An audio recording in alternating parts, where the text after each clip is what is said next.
Simone, vamos falar de experiência de misericórdia Bora, agora? padre. Então nós vamos aqui para a nossa sala para a gente conversar exatamente sobre isso. Nós estamos recebendo o Tiago César, que crê na misericórdia de Deus. Bom dia, padre, sua bênção. E nós vamos Bom dia, partilhar Simone. aqui, Bom dia. partilhar história de vida. Que eu sempre digo assim, que quando a gente fala teoricamente é uma coisa, mas quando a gente começa a dar um testemunho, isso é maravilhoso, porque as pessoas se identificam e podem dizer, eu estou vivendo a mesma situação. E é como se a gente desse aqui, olha, uma linha mestra para que ela também saísse da situação em que ela está vivendo. Joga uma luz, né, padre? Exatamente. E lembrando que a Paulinha, né, esposa do Tiago, foi nossa colega há muitos anos aqui na TV. Anos. Um beijo para a Paulinha, para toda a família. Bom, vamos lá, o padre acabou de exemplificar, de contextualizar, que nós vamos trazer o exemplo de vida do Tiago. E aí a minha pergunta nossa já é de pronto. Como é que você experimentou a misericórdia de Deus na sua história? Sim. Bom dia a todos. É um enorme prazer estar aqui e poder partilhar um pouco da minha história de vida. Assim como o padre disse, né, muito bem observado, a misericórdia de Deus, ela não é uma chance, duas, três chances, né? A misericórdia de Deus é o alcance de todos. E precisamos entender que a misericórdia de Deus, ela é a partir do momento que eu aceito ela na minha vida. Porque eu sei que Deus é misericordioso, mas eu aceito isso na minha vida. Eu fui usuário de drogas por muitos anos, né? Experimentei droga muito cedo, desde os meus 12, 13 anos. Nossa, novinho. Né? Aquelas festas, até mesmo em família, né? Que começa com as bebedeiras, e logo chega as drogas ilícitas, né? Minha primeira droga ilícita foi a maconha. Logo em seguida eu conheci a cocaína e foi migrando, né? Até eu conhecer o crack. Que o crack é uma droga totalmente devastadora. Hoje em dia vemos aí nos noticiários, fala-se muito sobre o assunto, né? E está cada vez mais próximo da realidade, né? E o crack foi algo que aconteceu, posso dizer assim, de repente, porque não foi algo que eu tive interesse em conhecer. Mas como eu já estava vivendo, né, toda aquela vida, seguindo naquele ritmo, para mim, ir de encontrar o crack foi um passo, né? Então, veio até mim. Isso trouxe muitos transtornos na minha vida, padre. No início, né, você acha que você tem o controle da situação. Eu do paro vício. quando eu quero. Eu paro quando eu quero. Diversão, aquela euforia toda, enfim. Só que isso foi trazendo sérias consequências, porque você perde o controle, né? E tratando-se do crack, isso acontece basicamente de imediato. Isso fez com que eu me distanciasse das pessoas com que eu amo, de início a família, amigos, né? Vai deixando de fazer aquilo que você gosta de fazer, coisas boas, saudáveis, até mesmo a prática espiritual, estar em comunidade, estar na igreja, porque não casa uma coisa com a outra, não combina. Não dialoga. Sim, então não tem como você dizer, eu sou usuário de droga, eu sou um viciado, mas eu estou na igreja, estou em Deus. Não combina.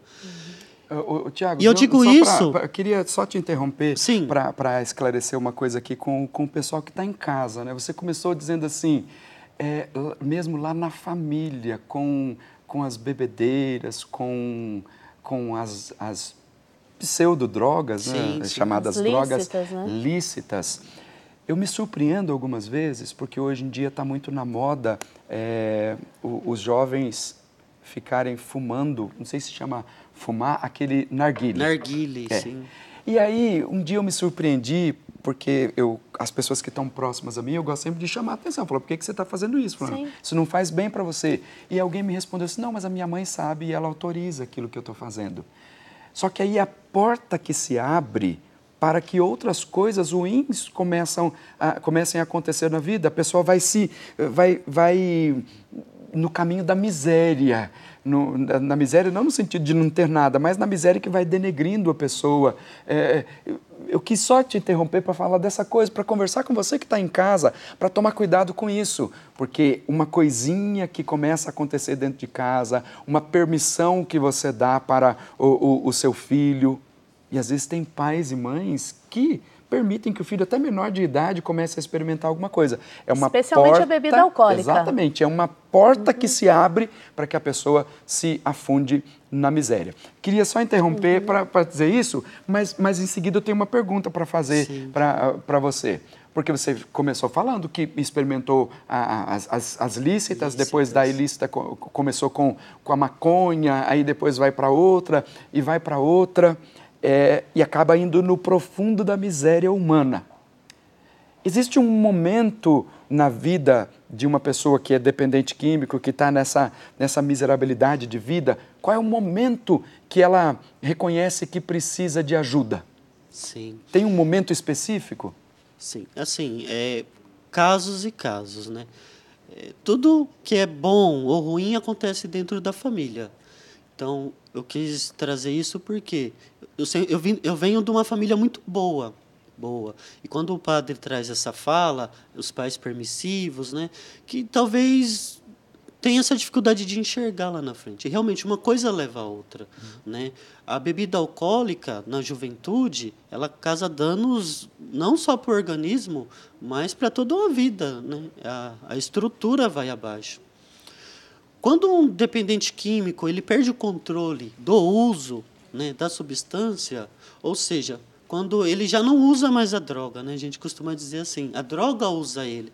Então, ele deixa de fazer tudo o que ele fazia e vive em função do vício. Na minha história foi assim.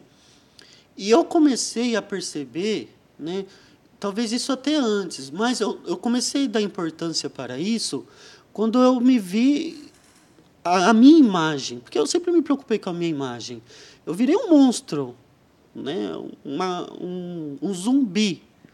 E eu comecei a tocar no meu rosto, na minha face, olhar meus olhos fundos, porque o usuário de crack vegeta, não dorme, não se alimenta direito, totalmente desnutrido, né? Não se hidrata, não toma banho, passa dias e dias na rua fazendo uso da substância. E eu vi que não tinha ninguém no meu lado, era só eu e a droga. Eu perdi referência de amigos, de família, todas as pessoas que eu amo. E não que eles me abandonaram, mas porque eu não me sentia confortável de estar perto dessas pessoas. Então, foi aí que eu comecei a entender. Né? Fora isso, porque a droga, o vício, traz muitas consequências na vida da pessoa. Né? Eu, para poder usar a substância, cometia muito delito. E isso trazia... Cheguei a ser preso, né? Mas também as pessoas me feriam muito. Eu acho que a gente tem que interromper aqui rapidinho. Exato. Porque eu tenho uma pergunta, você está contando essa história, isso é maravilhoso, porque o meu objetivo é chegar aqui no ponto em que, por exemplo, por que eu tomo banho? Porque eu reconheço que eu estou sujo. Então, eu preciso, no final do dia, tomar um banho para ficar limpo. Mas, se eu não entender que eu estou sujo, então eu vou continuar sujo. Não vou tomar o banho. Então, você está falando aí da miséria, da sujeira, mas a gente tem que chegar nesse momento aqui. Qual é o momento, aquele divisor de águas? Assim, eu preciso mudar. Eu preciso porque eu estou perdendo tudo. Mas a gente vai falar disso no próximo bloco. A gente Ele vai volta já. contar isso no próximo bloco. Não saia daí. E eu estou, olha, cheio de expectativa para continuar conversando com você, porque talvez você esteja vivendo na mesma situação que o Tiago viveu, ou alguém da sua família, mas para dizer para você que tem jeito e não é uma segunda chance, não. É sempre uma nova chance que Deus te dá. Isso é misericórdia. Vamos para o intervalo. Já já a gente volta. Já a gente está de volta.